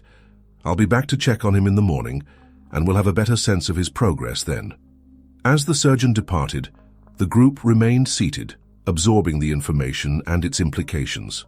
The relief of knowing Kai had survived was tempered by the uncertainty of what recovery might look like, and whether recovery could ever mean returning to professional surfing. I should get back to the station, Liam said eventually, breaking the silence. We need to file the official shark incident report and coordinate with the Department of Land and Natural Resources. They'll want tissue samples from the wound to confirm the species. Great white, Danny said with certainty. Mako saw it clearly during the rescue, said it was at least 14 feet. Liam nodded grimly. That matches what our spotters reported earlier in the day. Same shark, probably. It's unusual. We haven't had a confirmed great white attack at Pipeline in over 15 years. Climate change, Malia murmured. The marine biologists have been warning about shifting migration patterns for years. The conversation paused as a nurse appeared, informing them that Kai had been moved to the ICU and that 2 visitors could see him briefly. After a quick discussion, it was decided that Danny and Malia would go first. They followed the nurse through the hospital's quiet corridors, the late hour lending an eerie stillness to the normally bustling medical center. The ICU's atmosphere was different, a constant low hum of equipment, the soft footfalls of nurses moving between stations, the rhythmic beeping of monitors tracking vital signs. Kai's room was at the far end of the unit, a glass-walled space that offered visibility for the medical staff while maintaining some privacy through partial blinds. As they approached, Danny felt his breath catch at the sight of his friend. Kai Nakamura, the vibrant, powerful athlete who had dominated the waves earlier that day, was now rendered small and vulnerable by medical technology. Intravenous lines, snaked from both arms, connecting to bags of fluids and medications suspended above the bed. Monitoring leads disappeared beneath his hospital gown, while a nasal cannula delivered supplemental oxygen. His normally tan complexion had a grayish undertone, evidence of the trauma and blood loss he had experienced. Most striking was his left leg, elevated on pillows and encased in a complex external fixation device, metal rods and pins protruding from the skin to stabilize the damaged bones. Surgical drains emerged from beneath the bandages, collecting blood-tinged fluid in small reservoirs. The stark white of the dressings contrasted sharply with the dark bruising visible on the exposed portions of his calf and foot. "Oh, Kai," Malia whispered, approaching the bedside. Despite their divorce, seeing him this way broke through any emotional barriers that remained between them. She gently took his hand, careful not to disturb the IV line taped to his skin. Danny remained at the foot of the bed, momentarily overwhelmed by the reality of his friend's condition. The competitive surfing world was no stranger to injuries. Broken bones, concussions, and lacerations from reef encounters were considered almost occupational hazards. But this was different. This was life-altering in a way that transcended sport. "You can talk to him," the nurse suggested quietly. "He's sedated, but hearing familiar voices can be beneficial." Malia nodded, leaning closer to Kai's ear. "Hey, champion," she said softly. "You gave us quite a scare, but you're tough. You've always been the toughest person I know. You are going to get through this." Danny moved to the opposite side of the bed. "The doctors saved your leg, brah," he added, trying to keep his voice steady. "You've got a long road ahead, but you're not walking it alone. Everyone's here for you." They continued speaking to him in turns, sharing messages from friends waiting outside, reminding him of his victory earlier that day, promising support for whatever came next. Throughout their one-sided conversation, Kai remained motionless, except for the steady rise and fall of his chest with each breath. After the allowed few minutes, the nurse gently informed them that they needed to leave. "You can return during regular ICU visiting hours tomorrow. He'll likely be more responsive then." As they prepared to depart, Danny noticed something clutched in Kai's right hand, a small object the medical staff had apparently allowed him to keep. Looking closer, he recognized the polished stone pendant Kai always wore during competitions, a piece of Hawaiian beach rock his father had given him when he first began surfing as a child. The sight of this talisman, this connection to Kai's surfing origins, struck Danny with unexpected force. Somehow, amid the chaos of the attack and subsequent medical interventions, someone had thought to preserve this small but significant item. The gesture spoke volumes about how the hospital staff understood that healing involved more than just physical repair. Back in the waiting room, Danny and Malia briefed the others on Kai's condition, answering questions and sharing what few details they could. As the night wore on, most of the gathering eventually dispersed, promising to return during visiting hours the following day. Some headed back to the North Shore to spread the word among the local community, while others sought nearby hotel rooms for a few hours of rest. Danny, however, refused to leave. He claimed an uncomfortable waiting room chair as his post for the night, determined to remain as close to Kai as possible. Malia stayed as well, the former couple finding common ground in their shared concern. "He went back out there because of the win," Danny said quietly when they were alone again. "That's what kills me. If he hadn't pulled off that victory, felt like celebrating." "You can't think that way," Malia interrupted. "Kai makes his own choices, always has." "Stubborn idiot," Danny muttered, though the words carried more affection than anger. "Remember when he competed with that ear infection?" Malia asked, a small smile forming despite the circumstances. "Doctor told him he could lose his hearing permanently if water got in there, and what does he do? Stuffs his ear with wax and petroleum jelly and goes out anyway. Won that competition too," Danny added, then spent 3 days in agony while the antibiotics kicked in. The reminiscence offered a moment of normality amid the crisis, a reminder that the man fighting for his future upstairs was the same determined individual who had always pushed boundaries and defied limitations. As dawn approached, bringing the first hints of light through the waiting room windows, a new shift of hospital staff arrived. The night's quiet tension gave way to the morning's purposeful activity. Meal carts being prepared, shift change reports being delivered, new patients arriving for scheduled procedures. Liam Kealoha returned, having completed the necessary official reports. His uniform had been changed, but the exhaustion in his eyes remained.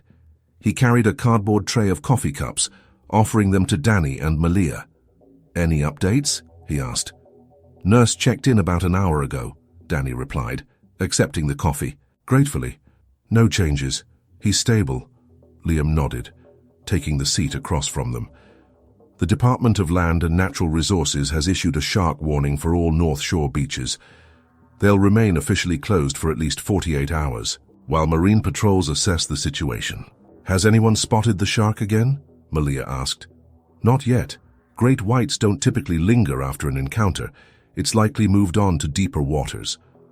Liam paused, then added, "The tissue samples from Kai's wounds will be analyzed to confirm, but based on the bite pattern and tooth serrations, There's little doubt it was a great white. The conversation drifted toward more practical matters. Who would notify Kai's sponsors? How to manage the media interest? Whether the North Shore Classic scheduled for the following month would be affected. These discussions served as a form of emotional deflection, allowing them to process the situation through tangible problems rather than confronting the deeper implications of Kai's injuries. Around 8 in the morning, Dr. Akamai returned, accompanied by Dr. Kekoa and a third physician introduced as Dr. Nguyen, an infectious disease specialist. The presence of this additional doctor added a new layer of concern to the already complex situation. We've been monitoring Mr. Nakamura through the night, Dr. Akamai explained.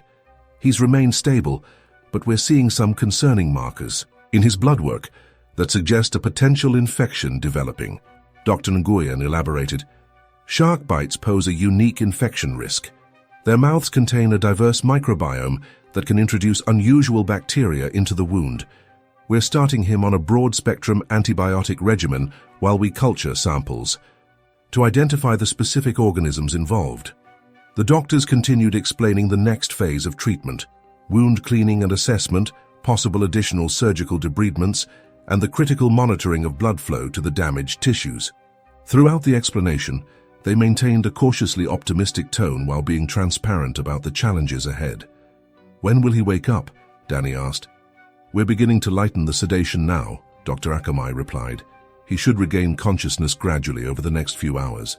However, he'll be in considerable pain, so we're maintaining significant pain management, which will likely keep him somewhat groggy. And his leg? Malia voiced the question they were all thinking. What are the chances he keeps it long-term? The surgeons exchanged glances before Dr. Kikoa answered.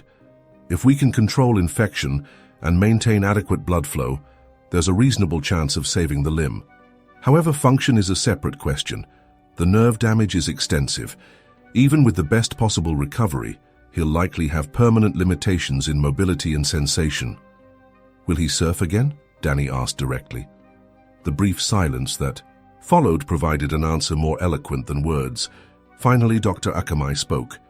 Professional competitive surfing requires a level of proprioception, awareness of body position, and fine motor control that may be difficult to achieve given the extent of his injuries. However, I've learned never to underestimate the determination of athletes. Let's focus on healing first, then we can address future capabilities. After the doctors departed, the weight of these assessments settled over Danny, Malia, and Liam. The technical medical explanations had been delivered compassionately but honestly, painting a picture of Kai's future that contrasted sharply with the triumphant image of him on the winner's podium just yesterday. I need to call his sponsors, Danny said eventually. They should hear about his condition from someone who cares about him, not from news reports. As he stepped away to make these calls, Malia turned to Liam. How are you holding up? You haven't slept at all, have you? The lifeguard captain shook his head. Can't. Keep replaying it in my head. What I could have done differently, how I could have stopped him. Kai made his choice, Malia said gently. You warned him. Everyone warned him. Some lessons just come at a terrible price. Their conversation was interrupted by a nurse approaching from the ICU. Mr. Nakamura is showing signs of waking up. 2 visitors are allowed now if you'd like to see him. Malia glanced toward Danny, who was still on the phone with one of Kai's sponsors, then back to Liam. Come with me. He'll want to see you're okay. They followed the nurse into the ICU, where Kai's room showed signs of the morning's medical activities. Fresh IV bags, updated chart notes, adjusted monitoring equipment. Kai himself appeared largely unchanged from the night before, except for the subtle movement of his eyes beneath closed lids and the occasional twitching of his right hand. Malia approached the bedside, gently taking his hand. Kai, can you hear me? It's Malia. After a moment, his eyes flickered open, unfocused and confused. He blinked several times, struggling to orient himself amid the foreign sights and sensations of the hospital room. You're at Queen's Medical Center, Malia explained softly. There was an accident, but you're going to be okay. Recognition slowly dawned in Kai's eyes as they fixed on Malia's face. His lips moved, trying to form words, but his throat was dry from intubation during surgery. A Nurse quickly offered a small sponge moistened with water, which Malia used to wet his lips. "Shark," he finally managed, the word emerging as little more than a hoarse whisper. "Yes," Malia confirmed. "At Pipeline. Do you remember?" Kai closed his eyes briefly, fragments of memory assembling behind his pained expression. When he opened them again, they sought out Liam, who had remained at the foot of the bed, his guilt evident in his posture. "Not your fault," Kai said to the lifeguard, each word requiring visible effort. "My choice." The simple absolution brought unexpected tears to Liam's eyes. He stepped closer, resting a hand carefully on Kai's uninjured right leg. "The rescue team got to you quickly. Mako Tanaka brought you in on the jet ski." Kai nodded slightly, more memories surfacing. "I hit it in the eye." "You did," Liam confirmed. "Mako said that's probably what made it let go. You remembered your training even in that situation." A ghost of a smile touched Kai's lips, though it quickly faded as awareness of his physical condition increased. His gaze shifted toward his elevated left leg, taking in the external fixation device and extensive bandaging. The monitoring equipment registered a spike in his heart rate as the reality of his injuries registered fully. "My leg?" he asked, his voice tight with newfound fear. Malia squeezed his hand. "They saved it, Kai. The surgery was successful. There's damage, but you still have your leg." The relief that flashed across his face was quickly replaced by a more probing concern. "Will I surf again?" Neither Malia nor Liam answered immediately, their hesitation conveying what words could not. Kai closed his eyes, turning his face away as the implications of his situation became clearer. A single tear escaped, tracking silently down his cheek.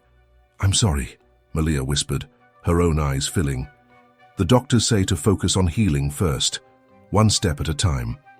Kai didn't respond directly, his attention seemingly turned inward as he processed this new reality. After a moment, he opened his eyes again, looking past his visitors toward the window, where morning sunlight illuminated a small patch of visible sky. "The ocean," he said quietly. "I could feel it. Wasn't finished with me." The statement hung in the air, neither a complaint nor an accusation, but a simple acknowledgement of a truth every surfer understood. The ocean gave and took on its own terms. Those who entered its domain did so as guests rather than masters, regardless of their skill or achievements. Before the conversation could continue, a nurse entered to administer scheduled medications and check Kai's vital signs. She politely but firmly informed Malia and Liam that their patient needed rest. "We'll be right outside," Malia promised, reluctantly releasing Kai's hand. "Danny's here too. Everyone's pulling for you." As they stepped out of the ICU, they found Danny waiting, his phone calls completed. The morning sunlight now filled the hospital corridor, casting long shadows that seemed to mirror the extended recovery journey that lay ahead for their friend. "How is he?" Danny asked anxiously. "Awake. Aware of what happened," Malia replied. "Beginning to understand what it means." Danny nodded, absorbing this information. "His sponsors are standing by him. They've all pledged support through recovery, however long it takes." "That's something," Liam acknowledged. "Financial security matters when you're facing a long rehabilitation."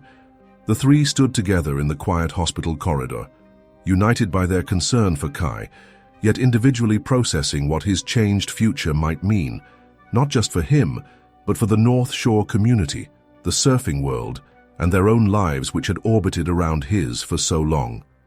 Outside the hospital, reporters continued to gather, hungry for updates on the champion surfer's condition. On the North Shore, beaches remained closed as marine patrols searched for any sign of the great white that had altered the course of Kai Nakamura's life with one powerful bite. In the ocean depths, that same predator continued its ancient patterns, unaware and unconcerned with the human drama it had created. And in the ICU bed, Kai drifted back towards sleep, pain medications blurring the edges of his consciousness. Behind his closed eyelids, he saw not the hospital ceiling, but the perfect wave he had caught at sunset, that flawless, glorious ride that had preceded disaster. In those moments, suspended in the tube with water curling overhead, he had achieved perfect harmony with the ocean. That memory, at least, could never be taken from him. 3 months had passed since the attack, marking Kai Nakamura's life into a clear before and after. Today marked another milestone on his journey, his first visit back to Pipeline since the night that had altered everything. The February morning was perfect by North Shore standards, offshore winds grooming clean 6-foot swells, the water crystal clear, sunlight dancing across the surface. Under different circumstances, it would have been an ideal day for Kai to be in the lineup, competing for position with the other regulars who flocked to Pipeline's famous break. Instead, he sat in his truck in the Ihukai Beach Park parking lot, hands gripping the steering wheel tightly enough to whiten his knuckles. Through the windshield he could see surfers paddling out, their movements fluid and carefree. Once he had been among them, his place in that hierarchy unquestioned. Now he watched as an outsider, separated not just by physical limitations, but by an invisible barrier of trauma. "You don't have to do this today," said Danny from the passenger seat. His friend had insisted on accompanying Kai for this first return to the scene, understanding the psychological weight of the moment. Kai took a deep breath, his gaze fixed on the ocean beyond the beach. "Yes, I do." He reached for the door handle, then paused, glancing down at his left leg. Where once powerful muscle had propelled him through water with effortless strength, there was now an artfully designed carbon fiber prosthetic extending from just below his knee. 3 weeks after the attack, after battling a persistent infection that threatened his life more than the initial trauma, the medical team had been forced to amputate. The decision, though devastating, had actually accelerated his recovery path. Without the constant fight against dying tissue and compromised circulation, Kai's overall health had improved rapidly. 8 weeks of aggressive physical therapy had followed, restoring his upper body strength and teaching him to walk again with the prosthetic. Physical recovery, however, had proven easier than psychological healing. Kai pushed open the truck door and lowered himself carefully to the ground, adjusting his weight as he found his balance. He'd become competent with the prosthetic for every day. Movement, walking on flat surfaces, navigating basic obstacles, but uneven sand would present a new challenge. He declined Danny's offered arm, instead reaching behind the seat for the item he'd brought specifically for this visit. A simple wooden paddleboard, not his competition shortboard, that lay in pieces at the bottom of a hospital dumpster, destroyed in the attack. This was something different, a gift from the Hawaiian Amputee Foundation, designed for seated paddling rather than standing. It represented both his limitations and his potential path forward. "I'll carry that," Danny offered. But Kai shook his head. "I need to do this myself." Together they walked toward the beach, Kai moving with the distinctive gait he was still adapting to, part natural stride with his right leg, part mechanical precision with the prosthetic. He felt the eyes of beachgoers, tracking his progress, noticing the whispered conversations and subtle pointing. His attack had made international news, his status as a champion surfer elevating the story beyond local interest. Now, his return to Pipeline would likely generate another round of attention. At the edge of the parking lot, where pavement gave way to sand, Kai paused again. The beach stretched before him, a terrain suddenly foreign and challenging. He adjusted his grip on the paddleboard and stepped forward, immediately feeling the prosthetic sink slightly. "Soft sand's going to be tough," Danny commented. "We could try further down where it's more packed." Kai shook his head. "This is the path I always took. Each step required concentration.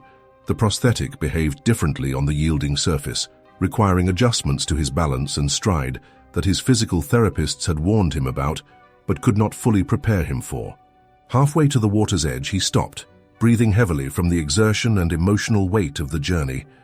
From this vantage point, Pipeline looked deceptively peaceful, the morning waves rolling in with rhythmic precision.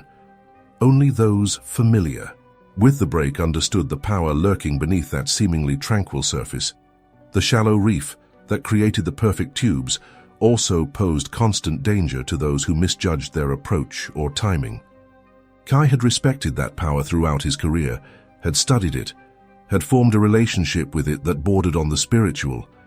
But respect had transformed to fear on that November evening, a fear that now threatened to define his relationship with the ocean that had given his life meaning. "I've been dreaming about it," Kai said suddenly, his voice low enough that only Danny could hear.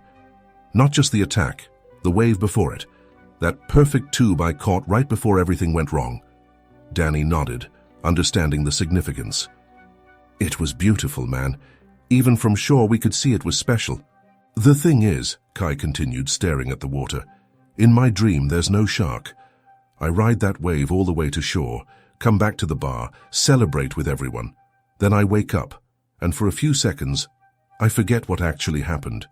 I reach down to scratch my leg and—" He trailed off, the phantom sensation too common among amputees to require explanation. They stood in silence for a moment, watching the surfers in the lineup.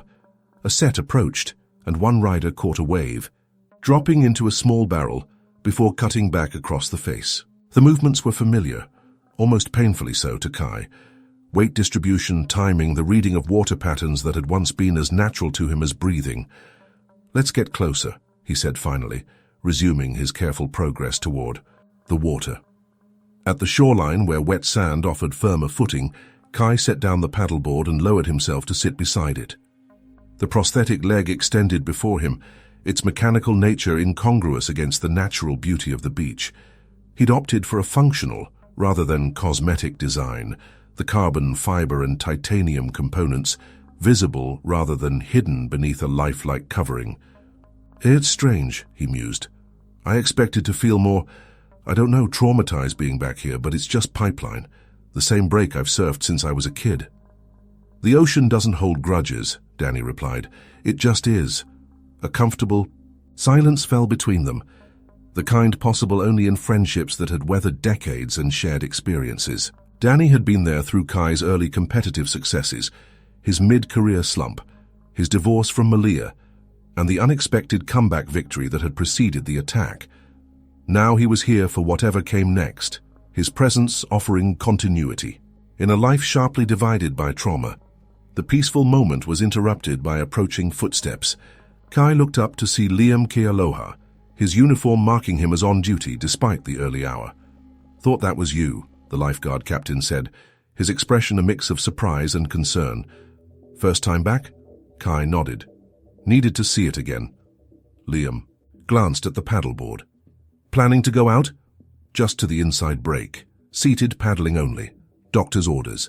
The lifeguard's professional assessment was visible in his quick glance at conditions and Kai's equipment, but his hesitation stemmed from personal rather than safety concerns. The last time he had seen Kai enter these waters, it had ended in near tragedy. "The Department of Land and Natural Resources completed their report on the attack," Liam said after a moment. "Confirmed what we already knew. Female great white, estimated 14 to 16 feet. Tissue samples from your wetsuit matched DNA from a shark they've been tracking along the Hawaiian island chain. They named her Kayla. They named the shark that tried to eat me?" Kai asked, a hint of his old humor surfacing. "Marine biologists," Liam shrugged. "They track individuals to study migration patterns. Climate change is pushing them into new territories, creating encounters that wouldn't have happened a decade." "Oh," Kai looked out at the water, absorbing this information. The shark, Kayla, had not been a movie monster or malevolent force, just an apex predator following changing environmental cues that had placed it in his path at the worst possible moment. There was a certain cosmic neutrality to it that he found strangely comforting. "Any more sightings?" Danny asked. Liam shook his head. "Not around Oahu. Last ping from her tracking tag placed her near the big island heading south. These aren't territorial animals. They follow food sources." The conversation paused as another set rolled in, larger waves that sent the lineup of surfers paddling to position. Kai watched their movements with a professional's eye, noting techniques, approaches, the subtle body adjustments that separated experienced riders from novices. "I should continue my patrol," Liam said eventually. "But Kai, if you're going out, even just for seated paddling, I'd appreciate a heads up. I can keep a closer eye on that section." The offer held no condescension, just professional courtesy mingled with personal concern. Kai nodded his appreciation, and Liam continued down the beach, stopping occasionally to speak with other beachgoers. "He still feels responsible," Kai observed once the lifeguard was out of earshot. "We all do in different ways," Danny admitted. I keep thinking if I hadn't been drinking at the bar that night, I could have gone out with you, maybe spotted the shark sooner. Or we'd both have been attacked, Kai interrupted firmly. What happened was my choice. Everyone warned me. I went out anyway. He ran a hand through his salt-stiffened hair, cut shorter now than during his competition days. Many things had changed in the past 3 months. Not just the obvious physical alterations, but subtle shifts in perspective, priorities, relationships. Malia had been a constant presence during his hospital stay and early rehabilitation, their post-divorce friendship deepening through the crisis. His parents had flown in from Japan, temporarily setting aside the long-standing disapproval of his career choice in the face of their son's suffering. The surfing community had rallied with fundraisers and support, while his sponsors had honored their contracts, despite the unlikelihood of his return to professional competition. Most surprising had been the letters, thousands of them, arriving from around the world. Some came from fellow shark attack survivors sharing recovery stories, others from amputees offering practical advice for adapting to his new physical reality. Many more came from people who had never surfed, but had been moved by his story, finding in his public struggle a mirror for their own private challenges. It was these connections that had gradually pulled Kai from the depression that had enveloped him following the amputation. The realization that his experience, however personal and devastating, could provide meaning and inspiration to others, had offered a new purpose when his previous identity seemed shattered beyond repair. "I'm going in," Kai announced suddenly, the decision crystallizing as he watched the water. Danny raised an eyebrow. "You sure? No pressure, man. Being here is already a big step." "I need to feel it again. Not for long, not far out. Just reconnect." With Danny's help, Kai prepared the paddleboard, attaching the safety leash to his right ankle and positioning the paddle within easy reach. The prosthetic presented unique challenges. It wasn't designed for water immersion, though it could tolerate brief exposure. For longer sessions in the future, he would need a specialized water leg, but for today's symbolic return, his regular prosthetic would suffice. The hardest part was getting from beach to water, a distance Kai had once covered without thought, but now required careful navigation. Danny provided stability as Kai made his way to where gentle waves washed ashore, then helped position the board parallel to the beach. "Ready?" Danny asked.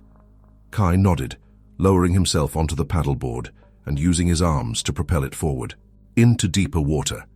The familiar sensation of floating, of being supported by the ocean, brought an unexpected wave of emotion. 3 months of landlocked rehabilitation had created a hunger for this connection that he hadn't fully acknowledged until this moment. Once beyond the shore break, Kai sat upright on the board, using the paddle to maintain position against the gentle current. From this vantage point, Pipeline looked different, not just because he was seated rather than standing, but because his perspective had fundamentally shifted. What had once been a playground and proving ground now represented both loss and survival. He watched as surfers caught waves, some expertly navigating the break's power, while others wiped out and had to paddle back to the lineup. The rhythm of it was unchanged, the same eternal dance between human skill and natural force that had captivated him since childhood. A smaller wave approached, perfect for testing his seated paddling technique. Kai turned the board toward shore and began to paddle, feeling the wave's energy catch the board's tail and propel it forward. The sensation was different from standing. Surfing. Less control, less maneuverability, but still a harnessing of the ocean's power. He rode the small wave until it dissipated in the shallows, then turned and paddled out again. For 20 minutes, Kai repeated this pattern, each small ride rebuilding a connection he had feared permanently severed. The water that had nearly taken his life now supported him again, offering if not forgiveness, for the ocean held no malice to forgive, then at least acceptance. Danny watched from shore, understanding the significance of what was transpiring. This wasn't just physical therapy or recreational activity. It was Kai rebuilding his relationship with the element that had defined his existence. Each wave ridden, no matter how small or modest compared to his professional feats, represented a reclamation of identity. Eventually, Kai paddled back to shore, his arms burning pleasantly from the exertion. The dopamine release from physical activity combined with the emotional catharsis of returning to the water had painted his face with something Danny hadn't seen in months: genuine contentment. Danny helped Kai navigate back onto the beach, where they sat side by side watching the continuing action at the break. "How was it?" Danny asked, though the answer was written clearly on his friend's face. "Different," Kai replied, after a moment's reflection. "I'll never drop into a pipeline barrel standing up again, never compete professionally. Those doors are closed." He paused, watching a particularly skilled surfer navigate a perfect tube. But there are other ways to be in the water, other relationships with the ocean.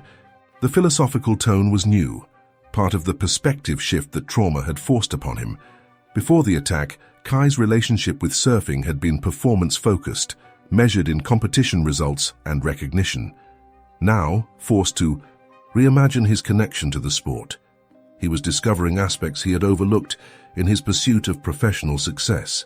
"The Hawaiian adaptive surfing team reached out again," Kai mentioned, his eyes still on the water. "They're hosting a clinic next month for amputees and other adaptive athletes. Asked if I'd help instruct. You thinking about it?" Kai nodded slowly.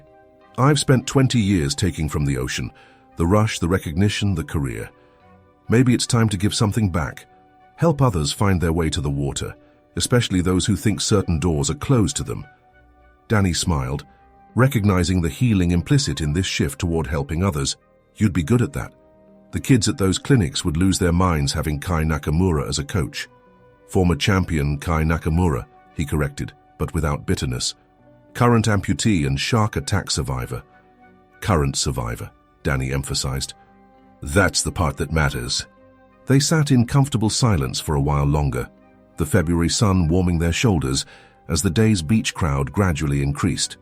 Occasionally, someone would recognize Kai, approach hesitantly, express support, or ask for a photo. He accommodated each interaction with grace, neither hiding his prosthetic nor making it the focus of the encounter. Around noon, they packed up, Kai's energy reserves depleted by the physical and emotional exertion of the morning. As they walked back toward the parking lot, his progress through the sand more confident than the outward journey, they passed a small girl building an elaborate sandcastle with her father. "That's him, Daddy," the child stage whispered, pointing at Kai. "The surfer from the TV who fought the shark."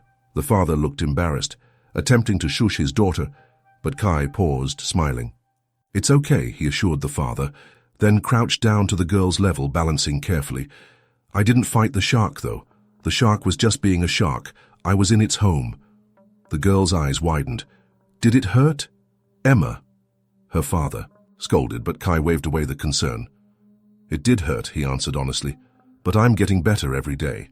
He glanced at their sand castle, an impressive structure with multiple towers. "That's amazing work. You're quite the architect." Emma beamed at the compliment before her attention shifted to his prosthetic, visible where his board shorts had ridden up during the crouch. "Can you swim with that?" "Not with this one," Kai explained patiently. "But I'm getting a special swimming leg soon. It's like having different shoes for different sports." This explanation satisfied the child, who nodded seriously before returning to her sandcastle, the brief interaction already fading from her immediate concerns. Adults were more complicated, their reactions to disability layered with awkwardness, pity, or overstated inspiration. Children simply integrated the information and moved forward. Back at the truck, Kai secured the paddleboard and eased himself into the passenger seat, silently acknowledging his fatigue by handing Danny the keys. As they prepared to leave, his phone chimed with a text message from Malia. "How did it go? Still on for lunch?" The simple question represented the new normal they were building, not a rekindled romance, but a friendship strengthened through adversity. Kai typed a quick response. "Better than expected. Paddled out a bit. Food at 1 still works." As Danny drove away from Ihukai Beach Park, Kai looked back at Pipeline. The famous break continued its eternal rhythm, waves forming and dissipating, in endless cycles, indifferent to the human dramas that played out in its waters. For decades, that break had been the site of his greatest triumphs. Now it would also forever be the place where his life had divided into before and after. Yet despite everything, the physical trauma, the amputation, the end of his professional career. Kai felt a sense of peace watching the water recede in the side mirror. He had returned to the scene of his undoing and found not an enemy but simply the ocean, as powerful and indifferent and beautiful as it had always been. Later that afternoon, after lunch with Malia and a necessary rest period, Kai sat on the lanai of his North Shore home, laptop open, as he composed an email to the Hawaiian Adaptive Surfing team. His response to their invitation was thoughtful but direct. Yes, he would join their next clinic as an instructor. Yes, he was ready to share his experience and knowledge with others facing similar challenges. No, he didn't want special treatment or publicity. This wasn't about rebuilding his brand, but about finding a new way to connect with the water that had simultaneously taken and spared his life. As he typed, a news alert appeared in his browser. A sidebar story about another shark sighting, this one off California's coast.